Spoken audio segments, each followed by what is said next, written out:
masa depan. Mari, mari, mari kita satukan hati, melangkah dengan pasti, raih cita dan angan. Tunjukkan semangatmu, Jawa Timur ayo maju, optimis Jatim bangkit. Assalamualaikum warahmatullahi wabarakatuh. Pemirsa JTV, berjumpa kembali dalam program Optimis Jatim Bangkit. Pemerintah Provinsi Jawa Timur memberikan perhatian pada kelancaran lalu lintas orang antar kota. Beberapa waktu lalu meluncurkan Trans Jawa Timur atau Trans Jatim Koridor 1, Gresik hingga Sidoarjo via tol.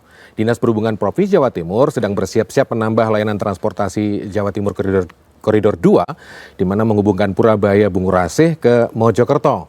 Apalagi sudah cukup lama masyarakat Jawa Timur ini sangat-sangat membutuhkan dan mendambakan transportasi publik yang aman, nyaman, dan efisien. Ditambah catatan redaksi, angka kecelakaan. Ini sebuah pertimbangan juga. Angka kecelakaan lalu lintas Jawa Timur sepanjang tahun 2022 sudah mencapai 137.000 lebih dengan korban meninggal hampir 5.000 orang. Nah, untuk itu kita akan membahas tentang menuju integrasi transportasi publik Surabaya Raya dengan narasumber hadir Kepala Dinas Perhubungan Provinsi Jawa Timur, Dr. Nyono STMT, sudah rabu ke studi kami. Pak Nyono, Assalamualaikum. Waalaikumsalam.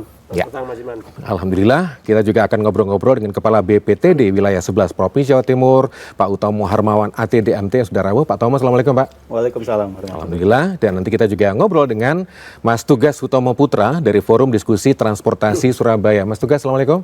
Waalaikumsalam. Sehat ya Mas ya? Sehat. Terima kasih, dan insya Allah nanti kita juga akan bergabung dengan Dinas Perhubungan Kota Surabaya. Sementara ini kita buka catatan redaksi berikut ini.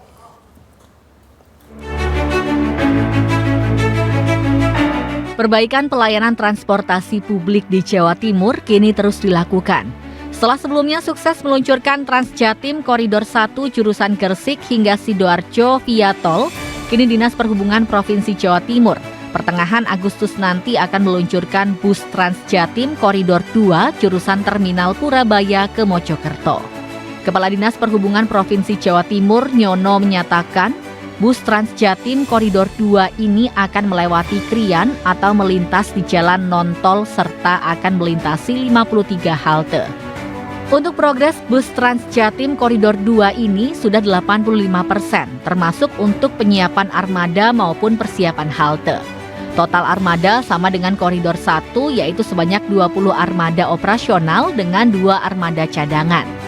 Nyono menyampaikan bus Trans Jatim Koridor 2 ini tidak membuka trayek baru sehingga sama dengan jalur yang dilintasi oleh bus hijau.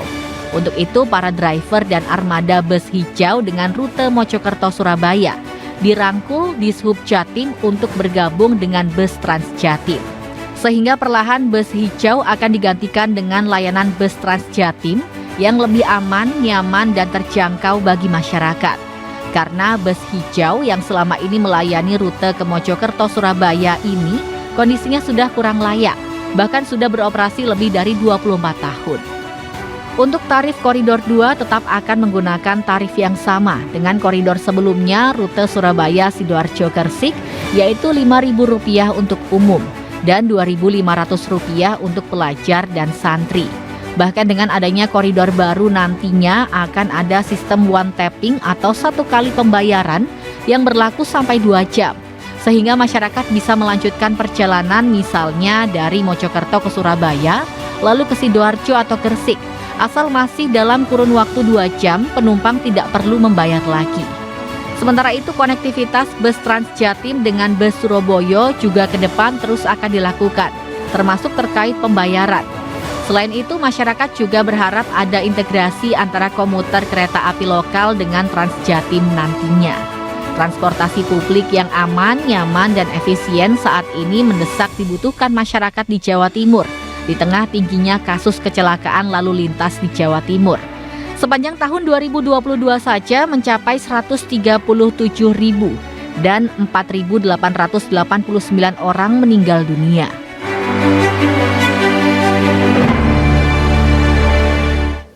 Optimis Jatim Bangkit. Dialog ini juga terbuka untuk Anda pemirsa JTV dengan nomor WA 081358161388. Nanti pada segmen 4 kita akan bergabung dengan WA dan catatan sekaligus masukan Anda. Untuk informasi awal kita langsung ngobrol dengan Kepala Dinas Perhubungan Provinsi Jawa Timur Pak Nyono yang sudah rawuh. Pak Nyono, tadi dari gambaran redaksi sudah digambarkan bahwa rencana planningnya, rutenya segala macamnya begitu. Sekaligus mungkin secara umum mekanismenya. Tapi kalau dibilang persiapan, progres, sekarang ini sudah mencapai tahapan seperti apa dan bagaimana perkembangannya Pak Nyono? Monggo. Oke, terima kasih. Seizin Ibu Gubernur bahwa Ibu Gubernur sangat memberikan support dan dukungan yang luar biasa terkait program Trans Jatim ini. Sehingga Ibu pada tahun ini Ibu Gubernur mengalokasikan 2 koridor sekaligus, yaitu antara Surabaya, Sidoarjo, Mojokerto dengan nanti Sidoarjo, Surabaya lewat arteri, Mas Iman. Ini yang nanti kita akan terjadi perubahan yang besar terhadap pelayanan wajah transportasi di Jawa Timur.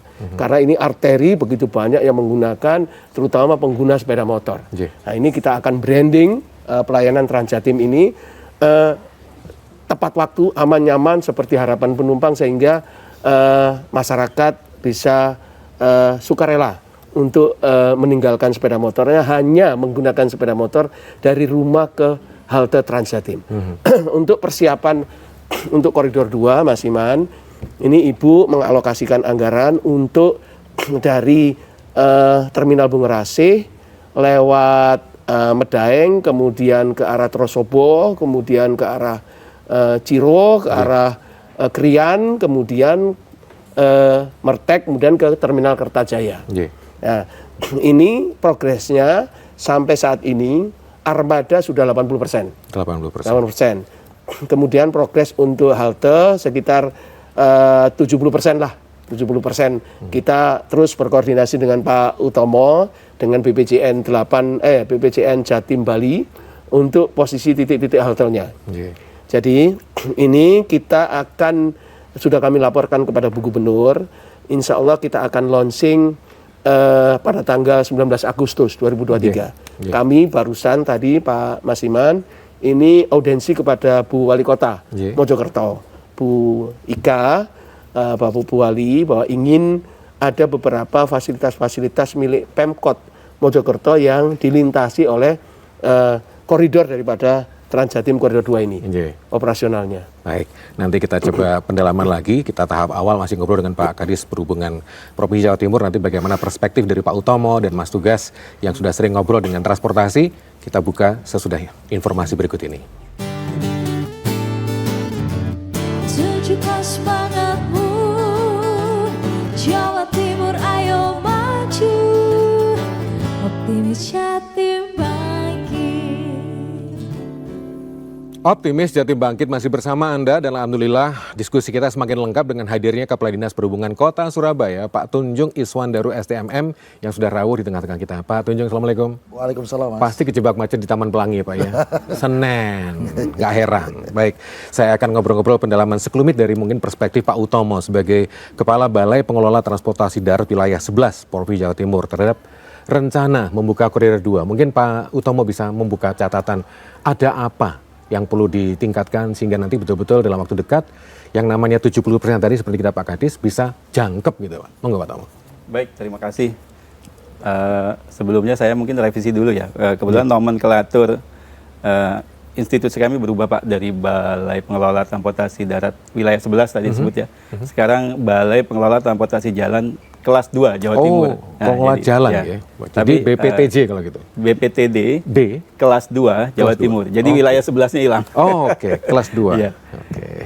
Kemudian terkait dengan rencana koridor baru ya. Betul, untuk koridor 2. Trans Jatim, tentunya kami dari perwakilan Kementerian Pusat yang ada di daerah ya, kami di bawah Dirjen Perhubungan Darat menyambut baik dan sangat bangga ya dengan adanya pelayanan koridor baru yang akan terlaksana nantinya, dan tentunya terhadap pelayanan yang sudah ada sebelumnya gitu. Untuk Trans Jatim koridor baru ini kami juga sudah sering berkoordinasi, terutama untuk penyediaan halte yang ada titik lokasinya di jalan-jalan nasional. Kebetulan memang kalau bicara jalan nasional, yang punya kewenangan itu ada di Kementerian PU.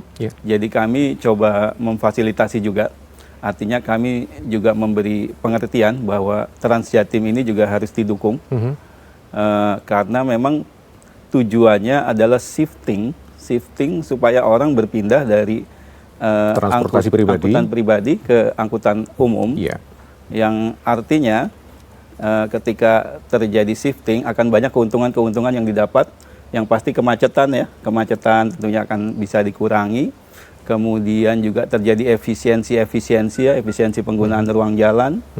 Di mana mungkin satu bis besar itu yang isinya bisa sampai 30 orang Pak ya.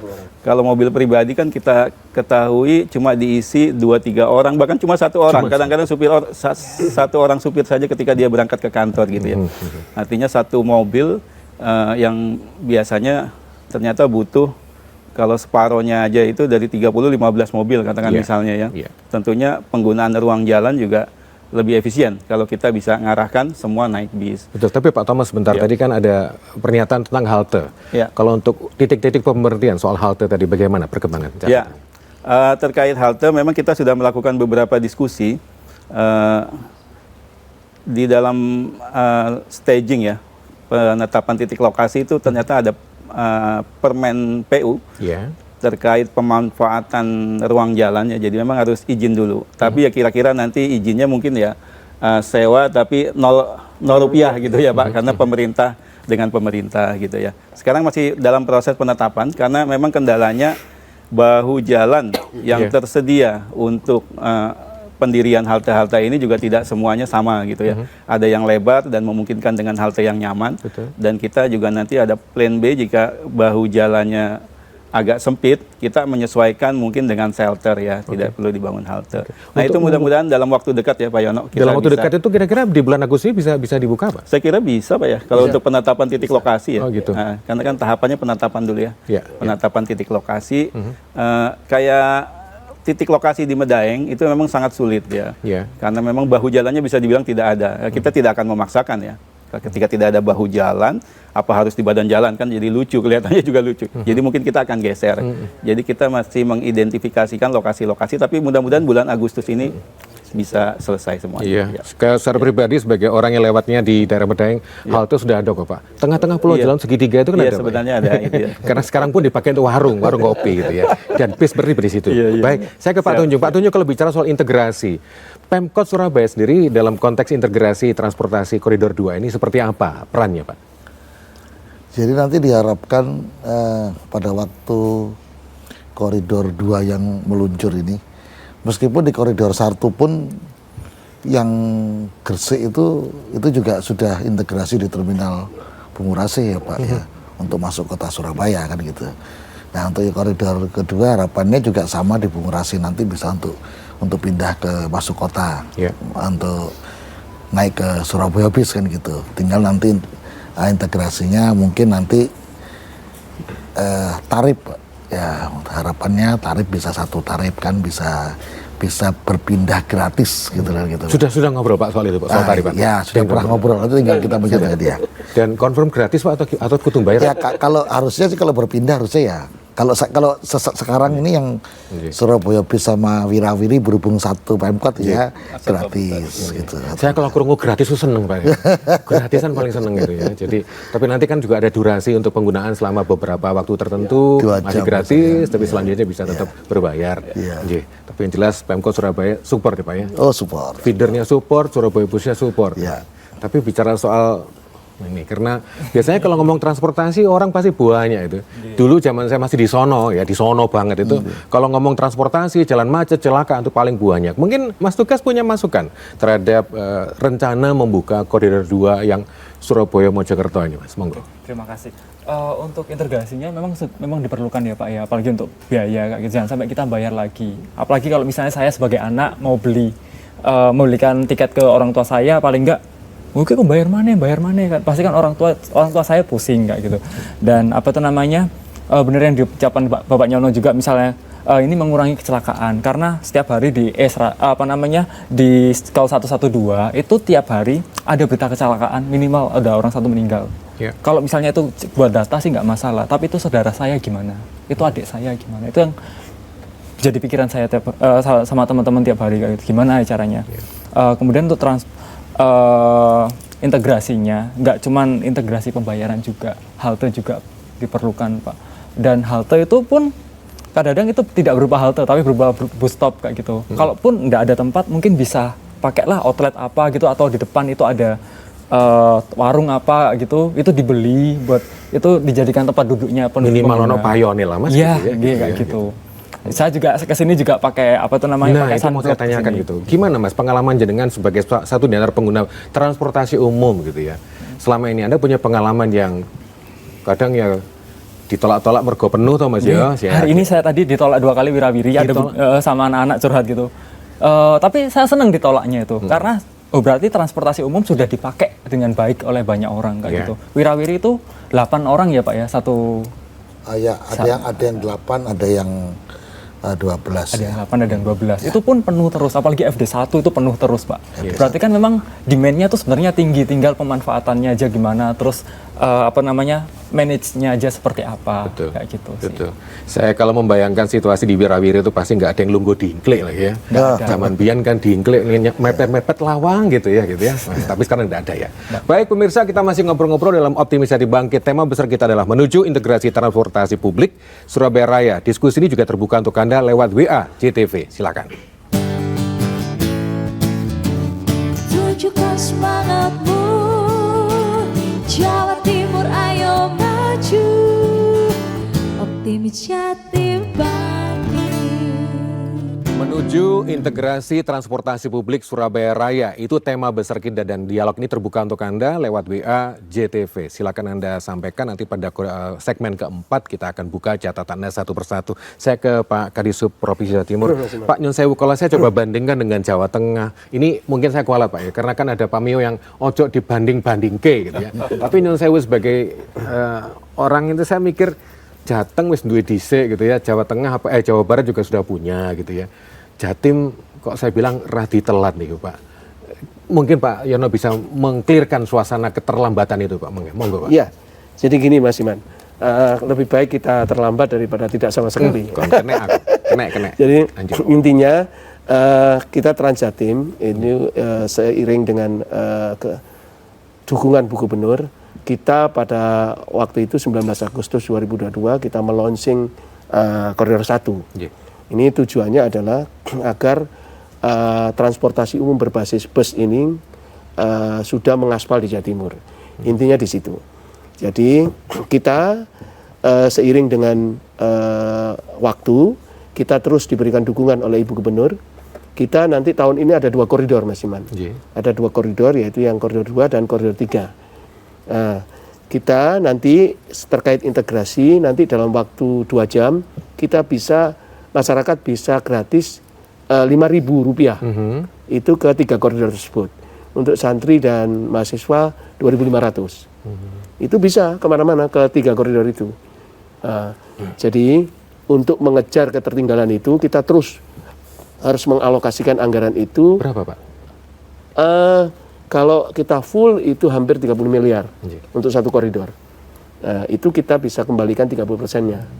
Jadi 70% itu kita masih disubsidi oleh Pemprov. Itu dalam arti kita melakukan pelayanan yang tepat waktu. Ada penumpang, tidak ada penumpang, harus jalan. Kemudian aman, nyaman, terjangkau. Kemudian aplikasinya itu memberikan kepastian, yaitu Transjatim Ajaib itu. Jadi orang kalau menunggu atau membuka aplikasi, menggunakan aplikasi itu bis yang mau datang ke tempat halte itu sudah ada waktunya. Jam berapa, kurang berapa menit itu kan. Itu terus seri bisnya apa, itu udah ada semua di dalam Transjatim Ajaib itu. Jadi semua sudah di dalam aplikasi Transjatim Ajaib itu sudah lengkap. Bahkan ada augmented reality yang pada posisi di mana orang itu ada, itu jarak ke halte terdekat itu sudah ada. Jaraknya berapa, meter gitu sudah ada informasi itu. Termasuk mungkin gadok-gadokan dengan Surabaya Bus datangnya kapan, nanti bisa saling sambung gitu Pak kira-kira? Ya, itu masalah integrasi timetable-nya nantinya. Itu sudah ada.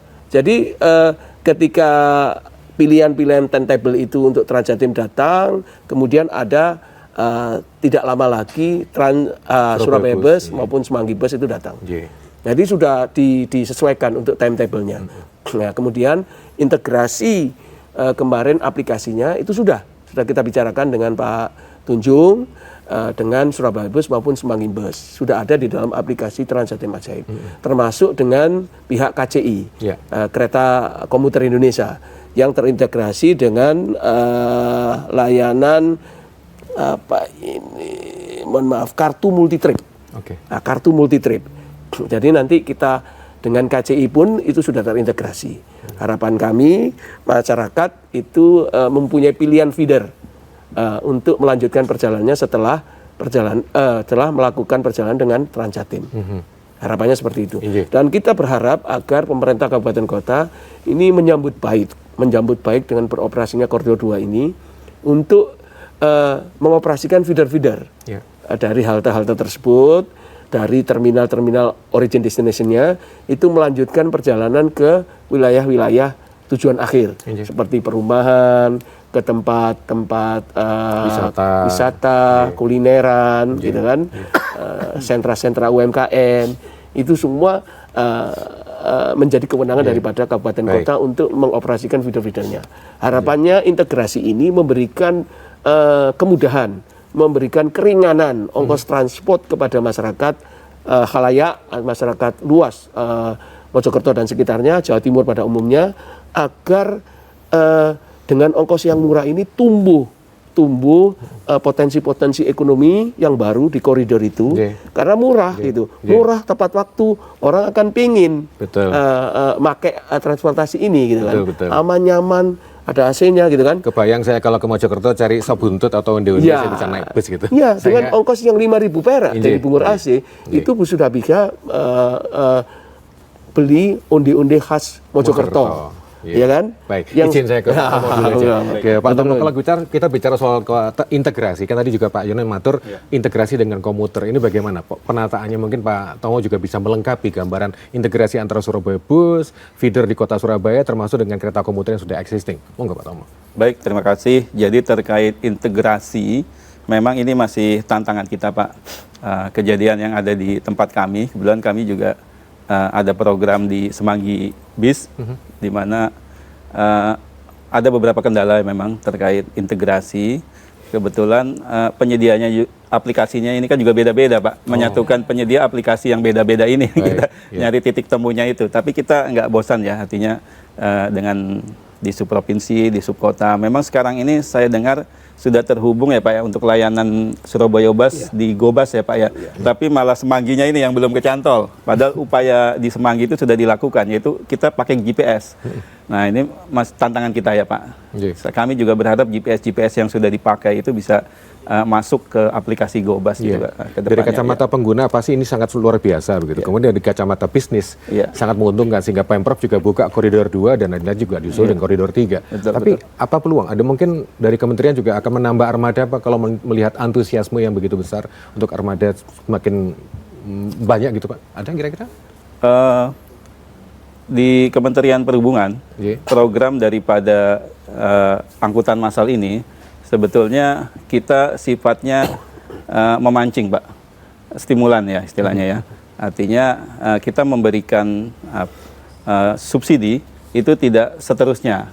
Kita memancing dengan program pusat dengan harapan mungkin 3-4 tahun sudah bisa dilaksanakan oleh daerah gitu ya. Terhadap Jawa Timur ini memang program stimulan kami kelihatannya sudah berhasil lebih cepat ini Pak. Tanpa menunggu bertahun-tahun, Jawa Timur juga sudah eksis, Surabaya juga sudah eksis dengan pelayanan-pelayanannya. Memang kami mencoba nanti mungkin akan koridor lain jika sudah ada pelayanan sehingga tidak terlalu tumpang tindih. Itu ke depannya. Kalau dari Pemkot sendiri Pak, ada kajian-kajian yang dibutuhkan untuk integrasi ini, kira-kira apa Pak yang paling dibutuhkan sehingga nanti tadi aplikasi berbeda provider gitu bisa segera klop dan Agustus tank start gitu Pak? Iya, seperti disampaikan Pak Nyono dan Pak Utomo, memang langkah-langkah untuk koordinasi sudah dilakukan Pak. Dari masing-masing tim IT juga sudah berembuk. Bagaimana bisa menyatukan dengan platform, meskipun platformnya beda tapi bisa terkoneksi, bisa termonitor. Saya rasa sepertinya nggak ada yang sulit Pak. Ya, semoga mana yang dulu saya sama provinsi dulu, oke, nggak apa-apa nanti ini nyambung. Tapi udah ada titik temu lah itu terkait itu. Kalau dengar kalimatnya Surya 26 ini luar biasa. Ya. Anda tahu maksudnya Surya 26 itu sandinya Pak Tunjung kalau di HT gitu ya. Saya sering monitor soalnya. Mas Tugas, ada masukan Mas Tugas. Karena kalau dari kacamata pengguna kan murah, nek iso gratis ya. Terus nyaman. Kedua, kalau copete gitu ya. Pernah saya jadi korban copet di Jakarta, saya waktu naik Trans Jakarta, kecopetan saya Mas. Nah kalau soal aspek keamanan, mungkin ada masukan mungkin Mas Tugas, silakan. Kalau saya lihat sih benar-benar keamanan sudah jadi nomor 1 ya di tempat kita Pak.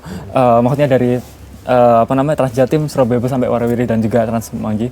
Tapi yang diperlukan adalah leisure-nya Surabaya sendiri. Kalau misalnya kita di halte itu tidak ada tempat beli es, tidak ada apa, itu pun bisa dimanfaatkan kayak gitu. Dari UMKM Surabaya itu kan banyak tuh sebenarnya, kayak jualan jajan-jajan dan macam-macamnya. Kalau gitu skala sama Mojokerto ya, karena Mojokerto itu banyak yang jual es tebu. Apalagi kalau lewat bypass Mojokerto itu kan ada itu. Tapi di depan Mertek itu banyak es tebu gitu ya. Surabaya kalah berarti. Iya Pak. Misalnya saya dari ITS itu ke UNER gitu kan, mampir ke HT UNER. Kok garingan gini? Kan akhirnya saya harus nyebrang dulu ke tempat ini, beli jajan lagi, terus ke halte. Itu kurang nyaman menurut saya Pak. Oh gitu. Dan memang perlu integrasinya sampai setaraf itu. Kalau misalnya pengen pengguna transportasi itu benar-benar join ke ikut pakai transportasi umum. Dan juga mungkin dimulai dari dinas-dinas juga ya untuk yang bekerja di sana itu diajak untuk naik transportasi umum. Sekalian buat nge-review kita kira-kira kurangnya apa sih kayak gitu. Kalau misalnya di Jalan Pacar atau di jalan di belakangnya Balai Kota itu masih banyak parkiran sepeda motor Pak. Berarti kan ada demand seharusnya di sana. Iya. Ya, itu sih. Daerah Cimerto ya. Iya, Cimerto itu. Saya ke Pak Kadis dan saya kan kita tahu bukan rahasia lagi bahwa banyak orang yang tinggal di Jombang, Mojokerto, setiap hari setiap pagi itu mesti commute-nya Surabaya, Mojokerto, Surabaya, Jombang gitu, naik motor dan macam-macam. Kalau dibilang angka kecelakaan dengan adanya transportasi umum ini ada nggak mimpi kita betul-betul menekan seminimal mungkin kecelakaan lalu lintas Pak? Oh iya Mas Iman, memang ini tujuan utama arahan Bu Gubernur, memang kita harus bisa menekan kecelakaan lalu lintas di jalan raya, terutama akibat pemakaian sepeda motor. Berdasarkan data dari Polda Jatim itu 10-15 orang itu meninggal dunia setiap hari di jalan raya itu. Dan 78% itu diakibatkan oleh pemakai sepeda motor. Dan ini kalau kita total semua Mas Iman, sampai dengan 1 tahun Pak, itu hampir sama dengan 10 kecelakaan pesawat. Masya Allah. Kalau kita total setahun. Tapi tidak ada orang yang peduli. Maka kepedulian Bu Gubernur dalam arti untuk mengurangi kecelakaan lalu lintas yang ada di jalan raya, terutama korban meninggal akibat sepeda motor ini, Bu Gubernur mendukung anggaran Trans Jatim agar supaya Trans Jatim ini melayani masyarakat, kembali memberikan pelayanan kepada masyarakat untuk angkutan umum ini sebaik-baiknya. Nah, sehingga masyarakat yang menggunakan sepeda motor itu kembali lagi untuk bisa menggunakan angkutan umum. Terutama apa? Tepat waktu. Tepat waktu nomor 1. Yang kedua, aman, nyaman, terjangkau, dan aman tadi itu. Ini bis Trans Jatim ini adalah smart bus Mas Iman. Jadi kamera di sana itu banyak kamera yang ada di bis Trans Jatim ini. Dan ini dimonitor di dalam ruang Jawa Timur Transportation Control Center kita, JTCC kita, real time. Semua koridor dipantau oleh satu koordinator layanan. Dan kita bisa announce langsung di dalam bus. Dengan pengemudinya bisa. Kita ada copet di sana, oh itu orang yang nggak mencurigakan, kita bisa ngomong sama supirnya, itu di belakang itu ada orang yang mencurigakan. Bisa. Karena itu ada AI, Artificial Intelligence Camera, sama inner kamera di dalam bus itu. Baik, kita jeda dulu Pak Yono. Oke. Nampaknya Pak Kadishub sudah semangat banget untuk mempromosikan koridor 2 dan 3, masih dalam program Optimis Jatim Bangkit. Pemirsa, nomor WA kita ya 0813-5816-1388, tadi beberapa kali terpampang di layar Anda, bisa dipakai juga untuk berinteraksi dengan narasumber. Kita kembali sesudah informasi berikut.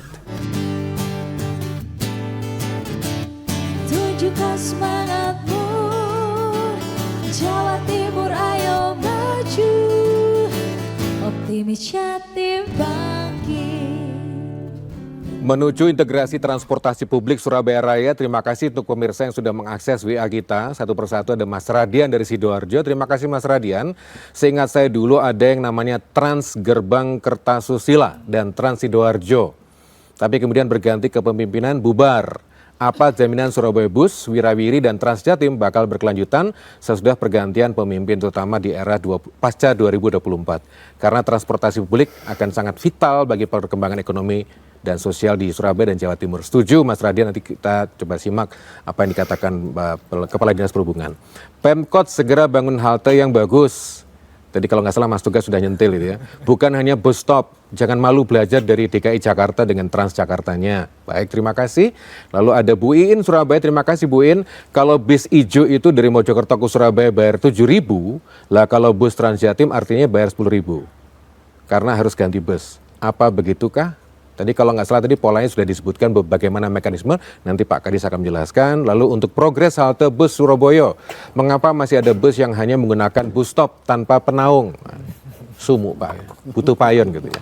Bagaimana pembangunan halte sejauh ini dan apa kendalanya? Soalnya saya sering kepanasan dan kehujanan. Mas Wawan Surabaya, terima kasih. Monggo Pak Yono mungkin bisa merespon apa yang memberikan catatan dari pemirsa tentang kelanjutan sesudah 2024. Waduh nih Pak. Oke. Jadi Mas Iman, kita secara ini maraton kita melakukan apa ini konsep untuk bahwa operasional trans ini kita lebih umum, termasuk pengoperasional terkait angkutan umum itu harusnya kita nanti konsepkan menjadi satu peraturan daerah.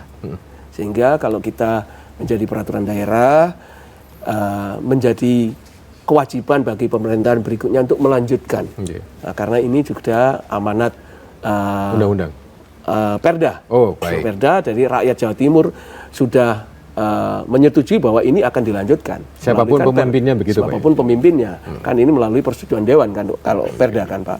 Nah, ini kita sudah konsepkan untuk konsep peraturan Perda itu agar kelanjutan dari program ini terus dapat dilanjutkan walaupun nanti mudah-mudahan ini kita berlanjut berlanjut terus sehingga ini saya ingin ada mimpi yang menjadi kenyataan bahwa di dalam wilayah Gerbang Kertasusila ini terlayani oleh suatu sistem layanan angkutan umum yang tepat waktu, aman nyaman, kemudian perpindahannya itu tidak terlalu lama. Sehingga kita minimal 10 koridor kita dengan 2 jam bisa, masyarakat Jawa Timur bisa kemana-mana, ke 10 koridor itu. Luar biasa. Nah, ini akan menjadikan satu ungkitan besar ekonomi di kawasan Gerbang Kertasusila ini. Karena apa? Karena ongkos yang murah, masyarakat bisa kemana-mana dengan cepat. Gitu kan. Nah, aman, tidak pakai sepeda motor, nyaman, ada AC-nya, tepat waktu, tidak kena penalti pada saat dia telat masuk ke pabriknya, dan tidak potensi terjadinya kecelakaan di jalan raya. Nah, bicara soal kecelakaan, izin saya ke Pak Tomo. Pak Tomo mungkin ada kajian Pak Tomo tentang transportasi umum, korelasinya dengan menekan angka kecelakaan, monggo Pak. Ya, tentunya terkait kecelakaan ini, ketika orang sudah berbondong-bondong ya, naik angkutan umum ketimbang angkutan pribadi, potensi terhadap tingkat kecelakaan kan secara logika akan menurun. Karena mereka 30 orang gitu ya dari satu bis ketimbang 30 orang satu-satu naik sepeda motor. Dengan satu moda adalah satu potensi kecelakaan. Itu logika saja Pak, kalau menurut saya seperti itu. Tapi ada angkanya, mungkin patron di Jakarta seperti apa, di Jawa Tengah seperti apa, Jawa Barat bagaimana, mungkin ada yang bisa kita tiru atau sinau dari mereka yang sudah berhasil Pak, monggo. Ya memang kajian belum, mungkin saya yang belum dengar ya, apakah ada kajian itu. Tapi memang kita, kami di BPTD sebenarnya punya program terkait angkutan umum, terus keselamatan. Kita ada program edukasi Pak. Di BPTD itu tiap tahun menyelenggarakan sosialisasi keselamatan lalu lintas usia dini. Jadi kita mulai menyentuh keselamatan tuh dari anak-anak usia dini, sehingga dari kecil, dari usia TK Pak. Usia TK itu sudah kita cekoki dengan ilmu-ilmu pemahaman tentang rambu lalu lintas. Kita cekoki video-video tentang kecelakaan lalu lintas sehingga harapannya dengan pemahaman terhadap bagaimana berlalu lintas yang benar. Kita cekoki juga dengan angkutan umum, naik angkutan umum. Kadang-kadang kita naik bis itu keliling kota, Pak. Keliling kota, terus ada lampu merah kita berhenti. Itu saja hal-hal sederhana itu bisa luar biasa dampaknya. Berarti kan lampu merah. Beda dengan misalnya bapaknya bawa mobil lampu merah terabas. Sampai dia tua, wah bapak saya juga terabas. Kan gitu. Nggak apa-apa gitu ya. Nggak apa-apa gitu ya. Jadi edukasi kita di BPTD. Dan kalau dibilang korelasi ya sangat korelatif. Sangat Pak. korelasi ya. Baik. Saya ke Pak Tunjung. Pak Tunjung, Nyun Sewu, Surya 26 mohon izin ada beberapa catatan soal fasilitas supaya penumpang yang menunggu atau naik turun bus itu nyaman itu. Gimana Pak? Rencana Pemkot sendiri untuk memberikan kenyamanan gitu. Ya, pertama-tama saya sampaikan permohonan maaf Iya. pada masyarakat Surabaya, khususnya pengguna angkutan umum yang selama ini mungkin masih tidak bisa terlindungi dari matahari maupun dari hujan ya, karena yang ada adalah bus stop. Yang pertama, kami memang dari tahun ke tahun menganggarkan untuk penyediaan daripada halte. Kemudian yang kedua itu adalah kendalanya bahu jalan yang cukup sempit ya, sehingga tidak dimungkinkan dipasang halte, sedangkan demand di situ cukup tinggi, sehingga mau nggak mau bus stop yang digunakan. Tapi kami inventarisir mana-mana yang bisa kita bangun halte. Itu insya Allah pada setiap tahunnya kita masih ada berprogres terhadap itu. Ada masukan juga nih Pak dari Pak Roni Surabaya. Feeder FD3 mohon dilewatkan ke Nginden Intan Raya biar warga Nginden bisa naik feeder. Ini bagaimana Pak perkembangan feeder? Apakah juga ada ekspansi rute layanan atau nanti ada rencana penambahan armada atau seperti apa mungkin penambahannya? Jadi feeder kami itu 6 rute Pak. Kemarin 7. Berdasarkan evaluasi ternyata 1 rute ini kurang maksimal layanannya. Rute mana itu Pak? Yang Penjaringan Sari Gunung Anyar. Itu kalau kita lihat dari karakteristiknya di situ adalah perumahan ya Pak. Tetapi kenapa demandnya kecil? Ya. Kayaknya nggak masuk akal. Akhirnya kami evaluasi rute, kita hitung lagi, kita survei lagi. Oh ternyata akhirnya kita panjangkan itu rute. Ternyata alhamdulillah sekarang cukup bagus. Ternyata ternyata orang ya karena keterbatasan jumlah kendaraan sehingga mereka untuk berpindah koneksi ini dia merasakan ini satu hal yang tidak menyenangkan. Mending dia langsung through gitu. Betul. Karena maksud kami dulu, kami berpindah ke tengah ke jalur Mer dari Joyoboyo dia ke ke Mer dulu, nanti bisa pindah rutenya Surabaya Semanggi, nah, terus pindah lagi kayak gitu. Ternyata kurang menarik. Akhirnya kami bablaskan. Ternyata kalau Nginden Pak bagus. Ada perkembangan mungkin? Nah nanti nanti saya akan lihat potensinya Pak yang Nginden, kalau bisa sepanjang dia itu tidak terlalu memperlama waktu tempuh, nah kita pasti akan banyak permintaan banyak Pak kok nggak lewat sini, ya karena kami masih pertimbangkan dulu jangan sampai orang karena banyak kendala Pak saya mau ke sana Bapak muter-muter sih kok, akhirnya mending saya naik Gojek aja deh Pak, ya supaya tidak muter-muter, nah gitu. Soalnya Mas Roni di Nginden ini pasti paling kangen sama sego kuningnya di Nginden itu di perumahan Intan Raya itu atau Tawa di sana ya gitu. Kalau soal anggaran Pak, saya juga penasaran. Pemkot Surabaya itu gimana kalau menganggarkan untuk transportasi massalnya? Transportasi massal, alhamdulillah dianggarkan cukup besar Pak. Jadi mungkin ada sekitar 18 sampai 20 miliar Pak ya, untuk penganggaran transportasi massal, yaitu nanti rencana kedepannya kita serahkan ke pihak ketiga gitu Pak untuk bidding ya, dia menyediakan semua. Jadi yang sekarang kan yang operate by Pemkot ini Pak. Nah nanti berikutnya kita kasihkan pihak ketiga supaya pihak ketiga juga ya bisa ikut peran serta. Ya jadi nanti lebih maksimal layanannya Pak. Mas Tugas, selain fasilitas sarana pendukung kenyamanan di tempat tunggu gitu ya di halte tadi Anda juga bilang kan golek cemilan yo angel, golek ngombe yo angel gitu ya, panas kepanasan gitu. Mungkin ada selain itu ada apa lagi yang perlu dilakukan oleh baik itu untuk koridor 1, 2 dan 3 ke depan termasuk untuk Surabaya Bus dan konco-konconya termasuk Semanggi tadi. Monggo Mas. Yang pasti sudah bagus semuanya. Tapi yang perlu saya tambahkan adalah bagaimana dengan mengajak itu kan rata-rata mengajak orang itu di sekolahan ya. Tapi rata-rata yang diajarkan di sekolahan itu rata-rata bagaimana berkendara kita. Jadi untuk yang itunya tentang transportasi umumnya justru saya sebagai penumpang itu seringnya kayak arek cilik kayak gitu kan justru Sabtu Minggunya tuh seringnya biasanya dibuat wisata dan tidak semestinya kayak gitu. Dan saya berharapnya sih memang ini difokuskan untuk pekerja yang komuter tiap hari. Yeah. Dan itu sangat sangat menyenangkan sekali kalau misalnya kita dibandingkan dengan teman saya yang misalnya dari apa itu namanya dari ITS menuju ke Benowo misalnya. Benowo ataupun ke Gresik kayak gitu bolak-balik PP. Itu ketika pulang ke rumah itu ada efek terhadap psikologinya itu besar. Teman-teman pernah cerita kayak gitu, daripada ke rumah pasti isinya tuh karantok kayak gitu kan. Ketika kita bertransportasi aja sudah pusing kayak gitu sih Pak. Dan juga yang kedua saya lupa tadi tentang bagaimana bapak-bapak tadi bilang soal jadwal integrasi pagi. Tadi biaya mungkin. Biaya sudah dan itu ya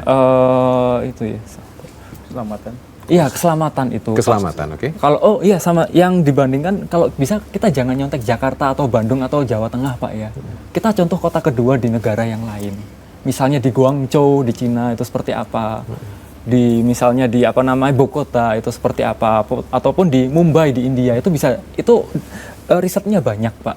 Kalau jurnalnya juga banyak. Kalau misalnya kita nyontoh di Indonesia, pasti ya nggak jauh-jauh dari ya kayak gitu-gitu aja. Kalau misalnya kita lihat itu gimana BRT itu bisa berjalan dengan bagus itu seharusnya kita lebih mencontoh orang negeri lain deh. Ya, contoh dalam negeri kalau bagus ya nggak apa-apa tuh Mas ya. Iya. Kalau mau luar negeri ya mesti sinau di Washington DC sono yang punya. Malah jelek Pak. Oh jelek malah. Jangan ditiru yang di sana. Baik. Pemirsa kita masih ngobrol dalam Optimis Jatim Bangkit kembali sesudah informasi berikut ini. Tunjukkan semangatmu, Jawa Timur ayo maju, Optimis Jatim Bangkit. Terima kasih pemirsa JTV yang juga masih menuliskan WA. Satu di antaranya cukup menarik yaitu kapan operasionalnya atau jadwal operasional bis koridor 2 termasuk rencana untuk peluncuran koridor 2 dan koridor 3. Karena banyak pekerja yang pulang di atas jam 9 malam. Oh iya ya, karena rute Mojokerto ini kan banyak orang yang tinggal dan juga bekerja di pabrik-pabrik. Mungkin Pak Yono, Pak Kadis bisa memberikan gambaran soal jam operasional. Oke, terima kasih Mas Iman. Untuk koridor 2 ini, insya Allah akan di-launching Ibu Gubernur.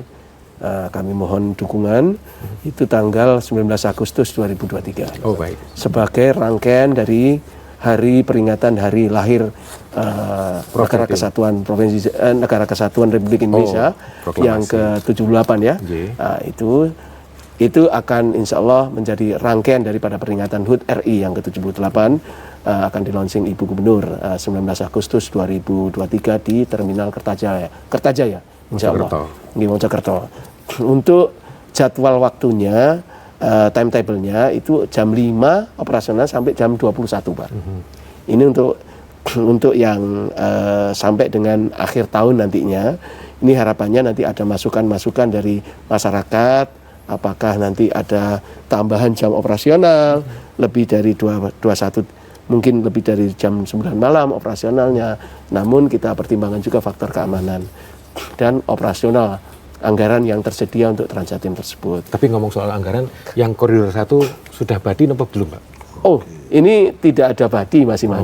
Ini adalah upaya memberikan layanan subsidi kepada masyarakat Jawa Timur agar mendapat layanan transportasi yang murah. Jadi bukan kejar profit Pak ya? Bukan, malah rugi Pak. Kita disubsidi Pemprov 70%. Karena ada penumpang, tidak ada penumpang, bis harus jalan. Ini sistemnya by the service Pak. Siap. Jadi yang menyediakan seluruh bisnya, semua operasionalnya nanti itu pihak ketiga. Siap.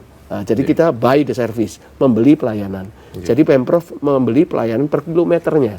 Jadi pihak ketiga itu melakukan pelayanan. Jadi kalau dia tidak melakukan pelayanan, ya tidak kita beli. Kalau untuk rencana koridor 3, pripun Pak? Koridor 3 itu nanti dari Sidoarjo Terminal Larangan sampai mungkin ke Joyoboyo ya Pak Tunjung ya, nanti mohon nanti persetujuan dari Pak Tunjung. Ini nanti Pak itu akan melayani arteri, arteri dari terminal Larangan, kemudian ke Buduran, kemudian ke Gedangan, kemudian ke Waru, Bungurasi. Ini harapan kita masuk ke Joyoboyo. Siap, kita beralih ke Pak Tomo. Oke. Nampaknya dan Pak Yono khusus Pak Kadis jilid 2 ini harus ya Pak. Gitu.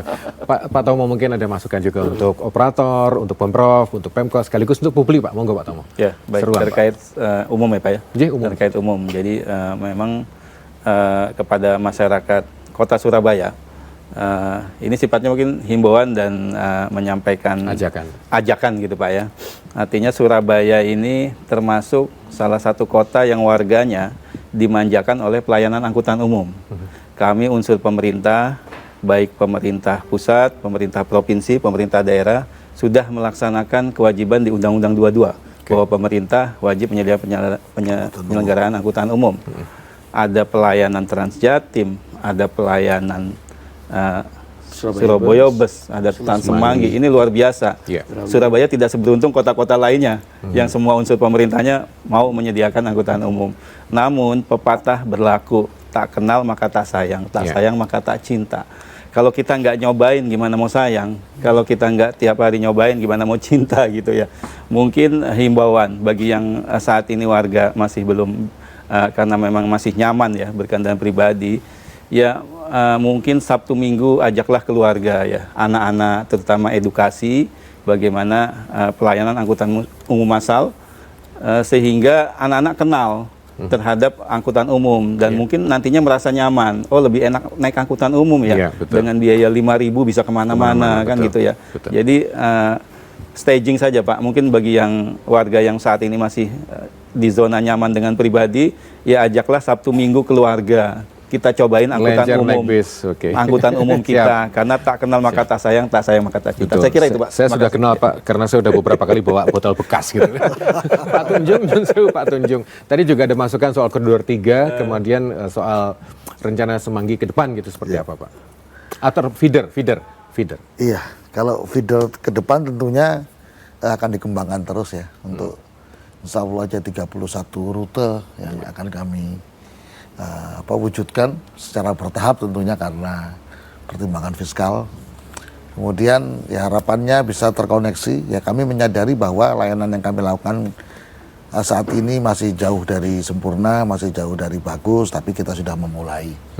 Ya kalau tidak sekarang kapan lagi, kalau nggak kita siapa lagi gitu Pak. Ya. Kalau soal angkot Pak yang existing apakah sudah ada rencana? Gini, angkot yang existing ini dalam pengoperasian feeder Wirawiri itu kami selalu menggandeng angkot Pak. Oh gitu. Karena pengemudi kami dan helper kami itu semua dari angkot. Oh siap. Jadi ya kita tidak menggusur, tapi kita rangkul untuk ikut serta dalam pelayanan tersebut. Gitu. Jadinya yang tadinya sekarang dari yang awalnya dia hanya pendapatan hanya 30.000, 40.000 per hari, sekarang lebih baik. Alhamdulillah. Karena pendapatannya pasti. Siap. Yang penting itu Pak. Mas Tugas, harapan untuk semuanya. Oke, saya mau nambahin satu lagi. Yang pertama itu satu loh Mas ya nambah. Monggo. Iya, soalnya bukan harapan. Ini untuk transportasi umum itu diberikan ditarget untuk keuntungan itu adalah sebuah kesalahan besar. Karena udah jawab kok, nggak untung kok. Udah harus jawab rugi. udah. Memang harus rugi dan keuntungannya itu apa? Keuntungannya adalah wargamu Kak hilangnya akeh-akeh, meninggal dan segala macamnya. Kemudian kemacetan itu berkurang dan juga orang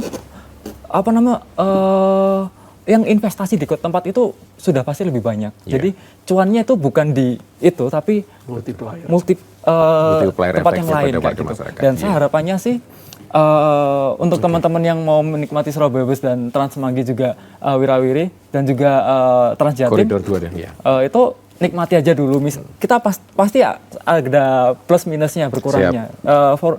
Kami sebagai forum diskusi transportasi juga menyuarakan ini biar Pak, oh di sini ada masalah, Siap. oh di sini ada masalah, dan juga mari kita benar-benar, soalnya kalau misalnya dinas sendiri bekerja kan pasti ada blind spot. Sering-sering di sana. diskusi kalau gitu Mas. Iya. Mas Tugas, terima kasih. Pemirsa, kita sudah ngobrol-ngobrol panjang tapi nampaknya perlu jilid 2 ini, khususnya Pak Yono ya, Kepala Dinas Perhubungan, karena ngundang beliau ke JTV itu susah gitu ya, susah banget karena sibuk gitu ya.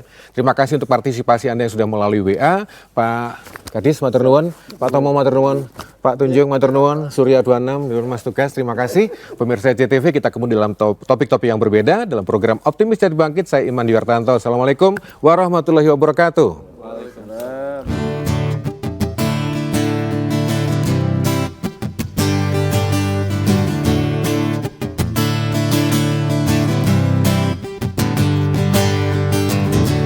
Beranilah kita semua bermimpi.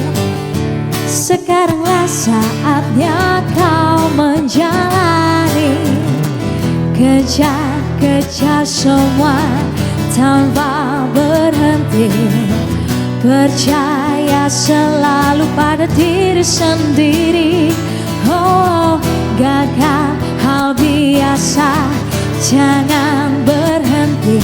Kau akan tahu kemana bahagia membawamu. Kita bisa menari di atas pelangi. Kita bisa mendaki gunung yang